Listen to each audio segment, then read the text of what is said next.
Hey, Roman.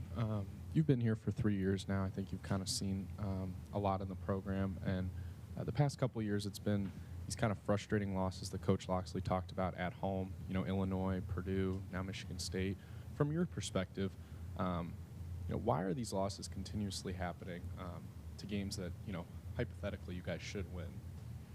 I feel like we play in one of the toughest conferences in college football, being in the Big Ten. And I feel like any given Saturday, any team can win, and we always know sometimes not the best team doesn't win every game. We just have to get back to the drawing board and make sure that, those 6 plays that determine the football games are our best 6 plays, and that's something that we got to keep working on and take this as a lesson to springboard us into our next game.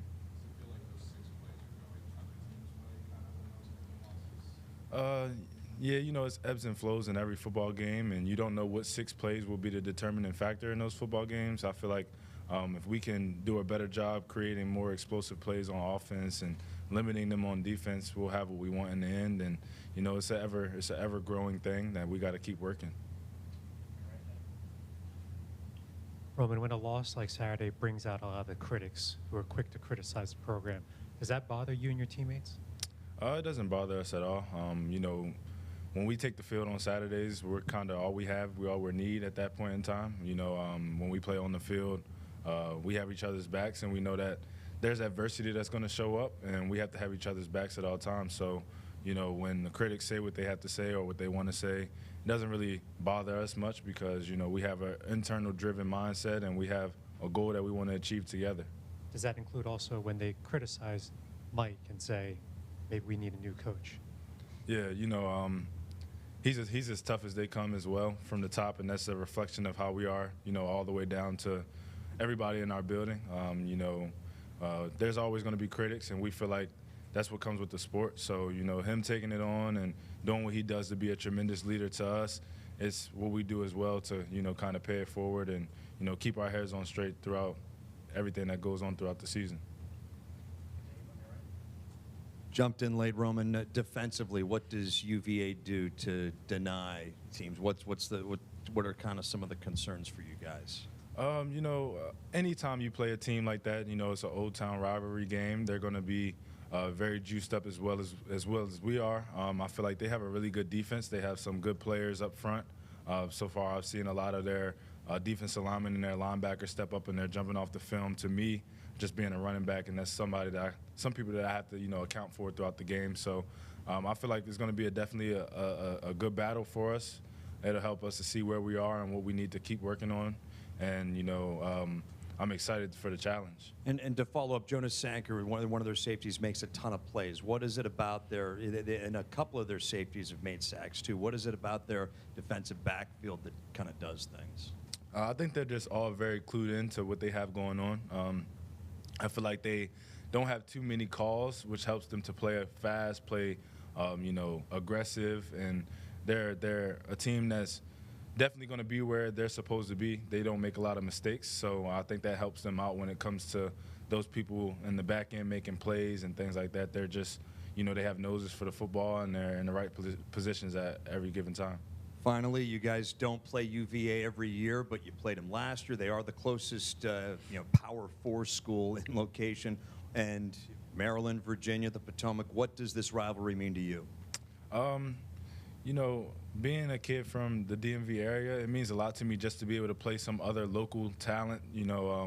We have recruitment battles with a lot of Virginia schools and things like that, which is above me. That really doesn't, pertain to anything that I think about. But just having the opportunity to have a game close to home and play against talent that's, some of them are close to home as well, and just kind of see where we are and see what the DMV has to offer as far as football.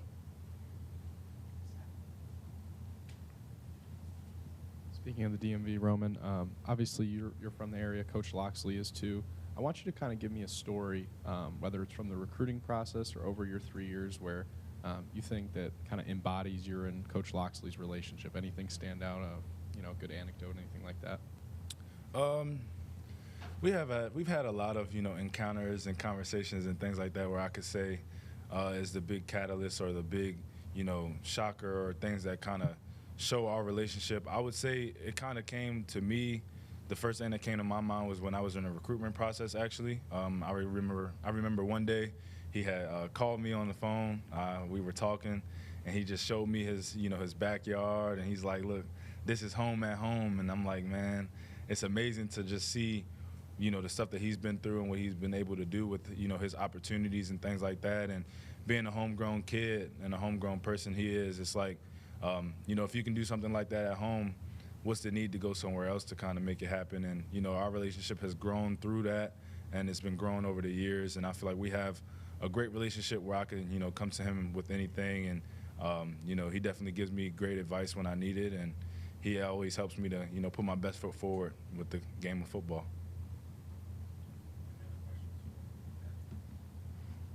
Roman, as a running offense, what do you guys need to do to kind of tap back into what you guys were able to do against UConn, against Virginia? It just gets back to the basics. Just having a mentality that we're going to out-physical the defense. I think that's something that we have to get back to. I don't think we lost it, but, in different scenarios, there are different things that are presented to us. And, it's time to get back to the drawing board with that and just put our best foot forward when it comes to that. I know for myself, I preached being in the right places at the right times in the beginning of the season. And, that's something that I got to get back to the details of certain things just so I can help my offensive line out. And, hopefully Saturday it pays dividends for us. I know this is only the third game of the season, but does this game against Virginia loom as a must-win game for you guys? I don't really get into that too much. I feel like every game on our schedule is something that we should go into with a must-win scenario because, that's our aspirations as a team, to win as many games as we can. So, I'll take the field Saturday with the hopes that we win, and I'll do everything that I can to help us, get victory. Roman, Coach Locksley was mentioning how yesterday there was some frustration among some of you guys. As a leader, what did you say to your teammates, or how do you kind of like lower those frustrations and look forward and push to get better and get a win this Saturday? When you play the game of football and you're anything like how we are, we want to win every game. And, God has different plans for us. So, of course, we were frustrated. A lot of people had low-hanging faces initially, to the aspect of losing a game that we all thought we should have won or we really wanted to win. But as a leader, I kind of told them, the sky isn't falling. That's something that we use as a term here. In the past, we've let one loss go to 2 and 2 go to 3, but I feel like we have a different team this year, and we have a team that can get back to neutral and realize that that's just adversity, and we have a choice of how we can react or respond to it. That's something that Coach Locks brought up, and when we respond, we are able to determine the outcome of the narrative, and that's kind of how we've been moving forward with it. Right. Thank you.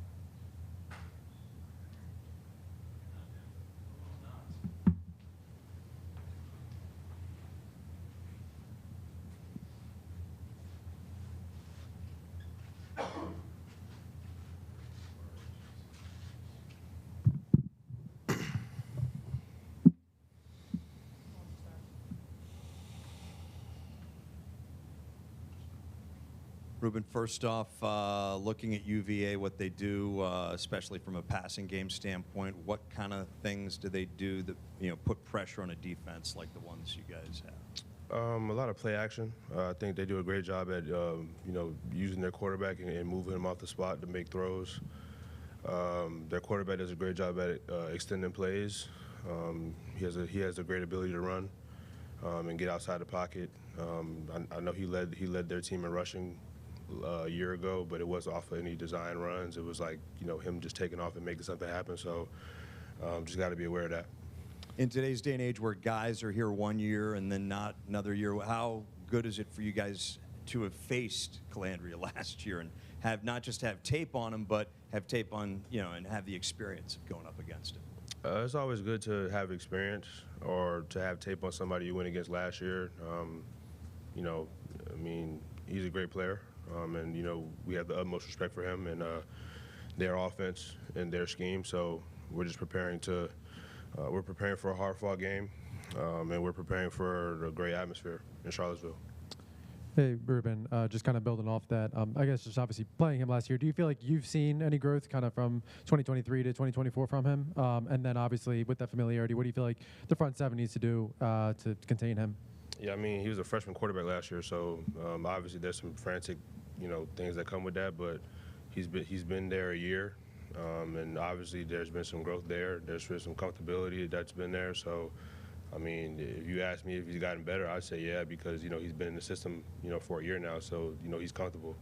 And as far as front seven, we just got to do a good job at containing the quarterback, level rushing, and just handling our business with that. Hey, Ruben. You know, you've been here in College Park and a leader of defense for a long time. In these games, like Saturday, you know, against a Big Ten team, and in a game that, you know, you guys win the turnover battle. You know, Coach Loxley said, do all the things you thought you would to win. Why do you think that those losses or those games keep turning into losses for you? Illinois last year, Purdue the year before, those type of games. What can be done to fix that, and why do they keep happening? I think we just got to finish better. I think that it's never what opponents do to us, it's what we do to ourselves. I think we just got to, you know, execute better. You know, make plays for 60 minutes, not 30 minutes, not 45, and just keep uplifting, you know, each other. I think, you know, we have young corners, for example, on the outside, so we just got to keep picking them up and making sure that, you know, as leaders, we're encouraging them on a daily basis so that, you know, they can know and understand their ability, and they can go out and make plays. So I think, you know, we just got to finish, and we just got to, you know, hold each other accountable, and we will do that.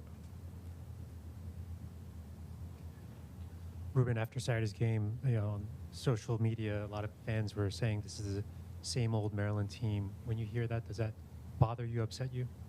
I mean, no. They don't know what we've been doing, you know, for these past 8 months throughout the, you know, the winter, the summer. So that doesn't faze me. You know, misery loves company. So I try and stay away from that. Keep my head up. I try to lead my team and my guys in the best way that I can. And it's week 2. Like, it's not the end of the world. Any given Saturday, you know, you can win or you can lose. You know, there's no guarantees in you know, sports and football. So I don't pay no mind to that. I just I keep living. I'm too blessed for that. And like you said, this is only the 3rd game of the season, but does that make Saturday's game a must-win situation for you guys? I mean, every week is a mentality that, you know, we go into it that we want to win. You know, this game is not more important than any other game in our schedule. Every game is equally important, and you know, we prep the same way, whether we're playing the #1 team in the country, you know, a team that's not ranked. Like, the preparation doesn't change. So, no. Ruben, this used to be an annual matchup, a conference game, a rivalry game. What you know, what have you heard about this matchup from others? What are your impressions of what used to be an annual showdown? It means a lot to the community. So, you know, I'm from down south, so I didn't know anything about it. But, you know, me being up here for the time that I've been up here, you know, rivalry games like this are important to the community and to people in our building. So, you know, obviously it's important to me, and, you know, it's going to be a great atmosphere, like I said before, and I'm looking forward to it. I'm excited for the challenge.